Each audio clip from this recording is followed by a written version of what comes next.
what's up sa inyo mga kapenyo, at today meron na naman tayo napakainit na reaction video about nga dito sa pang-release ngayon ni Makagago kay Awit Gamer, na kung saan ay sinasabi nga neto ni Makagago na nakialam nga raw etong si Awit Gamer sa kanilang awayan neto ni Wamos noong mga nakaraang araw lamang about nga dito sa pagsita ni Makagago sa cup ni Pio Balbuena. At dito sumingit etong si Awit Gamer, kaya ngayon eto naman daw ang rebuttal ni Makagago sa kanya. At tara mga kapenyo, sabay-sabay natin panoorin dito kay Makagago. What's up, man?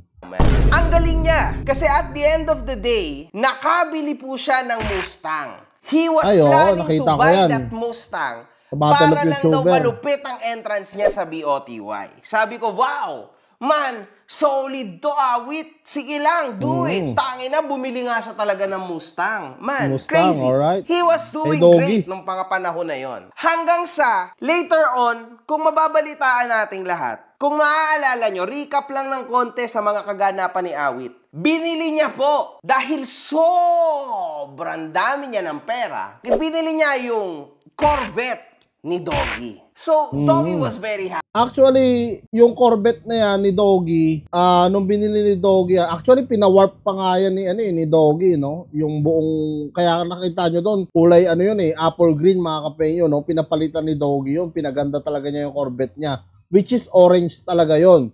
Tapos, naisipan nga ni Doggy na naibenta niya, no, magpalit siya ng bago. So, dito mga kapenyo, no, si Awit Gamer nga yung sumapo ng Corvette nito ni, ni Doggy. Happy. Kasi at the end of the day, nabenta yon ni Doggy sa maayos na presyo. Kasi kilalang kilala po si Awit bilang tangang buyer. Sobrang bilang tangang buyer po. Diretsahan talaga si Makagago. Tanga niya po. Yung tipong second, third, fourth, fifth hand na yung gamit, brand new pa rin niya po bibilhin kasi ganun po siyang katanga. Okay? Agoy, mga kapenyo, no? Pero, di ba, sa mga nakakaalam dito, di ba, businessman yan si Awit, no? So, kung bibilin mo yung mga second hand or third hand ng halos brand new pa rin yung presyo, talagang lugi-lugi ka nga po. Sa mga gusto magbenta ng mga gamit, kapag may pera at may pera rin lang si Awit, makapagyabang lang po yan si Awit, bibilhin niya yan kahit magkano. Promise, ganun po siyang... Utang nga, siyempre, kilala ni Makagago yan dahil sumali sa Battle of YouTuber yan, no? Kahit noon pa, nung hinahamon niya pala si Christian McGray, talagang yabangan sila ni Christian McGray noon eh. Naalala ko yun, talagang yun yung topic natin dito sa channel ko nung mga panahon na yun. Talagang nagpang-abot pa nga yung dalawa, nagkasuntukan, no? Katanga. Proven and tested yan, mga kahombre ko. Meron ba kayong napansin, nung dumalaw siya kay Diwata, ang dala niya po sa sakyan ay yung yellow na Lambo. Balita ko, Awit, sobrang init daw nun Walang ka-aircon. Hinayup. Sipin mo, mga penyo, nakalambo ka, no? Tapos walang aircon. Ang lupit mo talaga, Awit. Makayabang ka lang dun sa Diwata Pares na yon nung panahon ng kasagsagan nun. Talagang ginamit mo yon. Grabe, sobrang init pa man din. Tindi mo. Makayabang ka lang, no? Binti ka. Balita ko dyan Eto palabas ni Awit, kanya daw yung sasakyan na Lambo na yan. From the start. Alam nyo, sa totoo lang mga kapenyo, ito kasi si Awit, no? Ayon dun sa pagkakakilala ko sa kanya. Kasi talagang lagi ko nasusundan yan kahit sa Battle of YouTuber. Actually, may group chat pa nga kami ng mga yan noon Nakakausap ko rin niya si Awit, si Wamos. So, sa pagkakakilala ko lang hindi ko naman siya totally kilala, pero since nasusundan ko nga siya dito sa social media, talagang mahilig mag-flex, no, etong si Awit. Kahit nga yung mga pera, di ba, pineflex niya, tapos mga bigating sasakyan. So, I don't think nga na yung Lambo na gamit ni Awit, kanya, no? Ewan ko, correct me if I'm wrong, mga kapenyo, I knew it na hindi po sa kanya yon.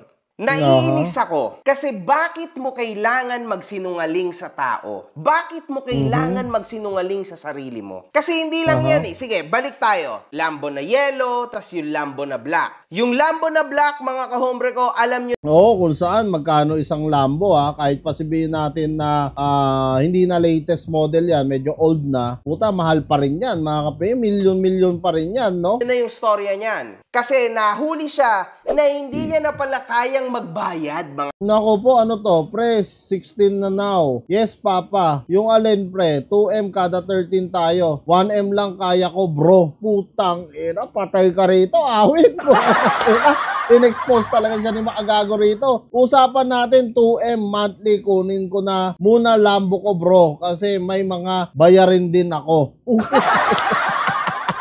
Sabog na sabog si Awit dito, mga kapengyo, nilabas ni ni Makagago yung combo na kung saan talagang kaya lang ni Awit bayaran is 1M kada 13, pero may usapan pala sila na 2 million ito kada kada buwan. So yari talaga siya rito. mga kahombre ko, di ba? Hindi niya na kaya magbayad. Life lesson sa yung tanga ka. Kasi bakit?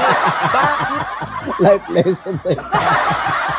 Sagad no? Mga kapengyo, hanggang buto. Kailangan mo nabilhin ang mga bagay na hindi mo naman kaya. Para Tama. ka lang si Tim Sawyer Totoo naman talaga yan, mga kapengyo, no? Bakit kailangan mong bilhin yung mga bagay na hindi mo naman kaya? Which is, kung kaya mo naman pag-ipunan, yun nga lang, mag-aantay ka ng panahon na dadating din sa'yo yung panahon na yon. Pero kung mamadaliin mo yung panahon at uunahan mo, natural, magigipit ka talaga. Nung unang panahon na binaon ko si Tim Sawyer, nung nabaon ko si Tim Sawyer, napanood isa ko lang rin ang yan. sinabi niya, nagso-social experiment lang ako. ha? Sobrang tanga ng mga salita mo. Sobrang tanga ng decisions mo in life. Alam mo na pala na hindi mo kakayanin. Bakit mo binili? You think habang buhay ka sa online kasi, do you think? Oo, yun lang, mga kapengyo, no? Kasi, alam nyo, sa totoo lang, ang online casino, yung nagpo-promote ka. Kasi ako, na-experience ko yan. Nakita nyo naman dati, no? Doon sa mga solid na nakasubaybay talaga sa akin, nung araw pa, talaga namang malaki ang kitaan dyan sa online casino. Kaso, ang problema lang dyan, yung mga masisirang tao mo. Kumbaga, syempre, may mga tao rin na nalululong talaga. Hindi naman natin pwedeng i-please lahat kasi may mga tao talaga na lulong, no, pagdating sa sugal. May mga tao naman na bibilib ka na kaya nilang makakontrol, no? Pagka natalo sila, ayaw na nila. Pero yung iba, pag natalo, lalong nanggigigil. Yun yung nakakaawa dito, mga kapengyo, no? Ang sarap sana na mag-promote. Actually, may mga nag-aalok pa rin sa akin ngayon, pero hindi ko na tinatanggap kasi nga, alam nyo, na-experience ko rin kasi yan noong mga panahon ko dati about sa pagsusugal. Talagang mahirap, mga kapengyo, pag nabaong ka dyan. Do you even think sa maliit lang na portion, Awit, na kaya mong magkaroon? Ganito kasi yan, mga kahombre ko Meron niyang target. Pagka nagpo-promote ka ng online casino, meron niyang target. May target siguro siya na 500 o 300 FTP in a week. 500,000, no? Diba? 200, 300, ewan ko, something like that. Awit, do you really think na kaya mo yan habang buhay na magkaroon ka ng 200 to 300 o 500 na FTD per week? Oo. Siyempre hindi, man. Kaya po, mga kahombre ko, kung mapapansin nyo, yung mga stupidong influencer na streamer na nag-i-stream habang naglalaro sila na naka-live, pinipilit nila na mag-cash in kayo, na mag-cash out, na mag-cash in kayo, mag-cash in. Kasi yun po, dun sila makakakwota, dun nila makukuha yung kanilang minamahal na commission. Which is totoo talaga dahil alam naman natin si Makagago, simulang-simula ng Battle of YouTuber, since day one, meron talaga silang sabong international, no? Sila nila Jonah noong araw. At talagang totoo po yan kasi kailangan mo makapag-alok ng mga tao, magka-cash in. Kaya nga meron yan link sa baba, may mga link yan na pwede nyong puntahan, tapos sasabihin nyo lang doon, kunwari pangalan ko, JB Tan Vlogs, Makagago, ganyan, mga kapengyo, no, na kung saan magre-register ka doon. Pag nag-register ka doon at naglagay ka ng pera or kahit register lang, magkakaroon ka ng commission, no. Talagang siyempre pagka nasubukan mo, una matutuwa ka, pero at the end of the day, talagang kawawa yung malululong dito, no.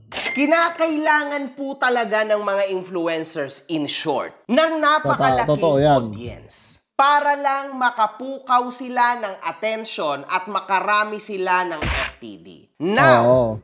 Kung sa totoo lang, kung mga ang level mo, no, kung mga parang Kong TV, Ibana Alawi, o lalo na kung iShow Speed, yan, puta, talagang malaki ang offer dyan, milyon-milyon ang offer dyan, no? Pero nakita nyo naman sila Kong, no, hindi niya pinapasok yung mga ganyan, sila iShow Speed, kasi talagang kawawa yung malululong, eh. Siguro, dun sa mga influencer gaya ni Awit, no, na minsan may views, minsan wala. Yun, kaya nila pinapasok yan dahil nga una malaki yung offer, tapos pangalawa, pagka hindi ka naman yung views mo pababa taas, so hindi ganun kalaki ang sahod mo niyan eh. So kaya nila siguro pinapasok din, no, yung mga ganitong larangan. Sino ang best of best na pwedeng kahit papano medyo tumagal-tagal ng konti sa mundo ng sugal? Walang iba, kundi ako.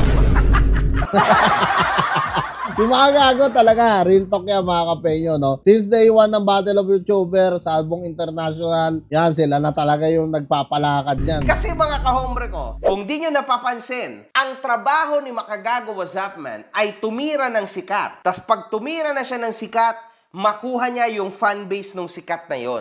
Ganon ang kailangan ng mga influencers. Para makapag-promote sila na makapag-promote kasi meron mga bagong tao. Nowadays, totoo. what Tao counts manonood. is yung tinatawag na FTD sa mga online casino sites na yan.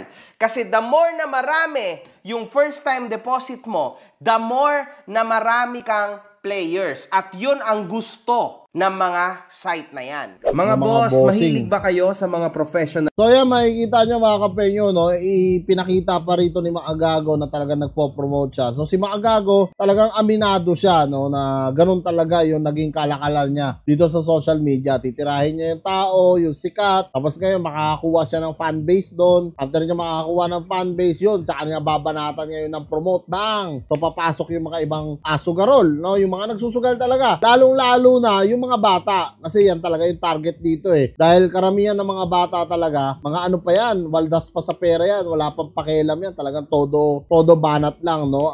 About naman dito kay Awit, no, naging gawain na kasi niya. Kumbaga, naging routine niya na ito, no. Kahit pa sila Wamos, ganyan na ang routine ngayon eh. Pati yan, yung ibang mga influencers, Juniboy, no, napasok na rin dyan, Boss King, no. So, sobrang dami na ang mga nahihikayat talaga ng mga online casino yan. Pero, kahit naman mag-promote sila na mag-promote ng nasa sa inyo pa rin yan, no, mga kapenyo, no? Gaya nga ng sabi ko kanina, ang kawawa dito, yung mga bata na kung saan gagawa ng dami account para makapagsugal doon. Ang problema, nauubos, hihingi sa magulang, hindi alam na magulang na nagsusugal na tong anak. Yun yung kawawa po dyan talaga, sa totoo lang, no? Yan, mga kapenyo, no? Kung kayo nga ang tatanungin ko, ano nga masasabi nyo dito sa pagbanat ngayon ni Makagago kay Awit Gamer na yung Lambo nga niya hindi pa nababayaran, pero ang lakas nga raw ipagyabang ito dito sa lugar ni Diwata at kung saan pa po. Na kung saan talaga sinisingil na nga siya ng tao, no? Nung may-ari nung Lambo at binabawi na. So comment nyo na lang down below lahat ng mga opinion nyo dito sa pagbanat nga ni Makagago, at kung gusto nyo mapanood yung full video nito, puntahan nyo na lang kay Makagago What's Up Man. Maraming salamat mga kapenyo at kita-kita tayo sa susunod kong reaction videos.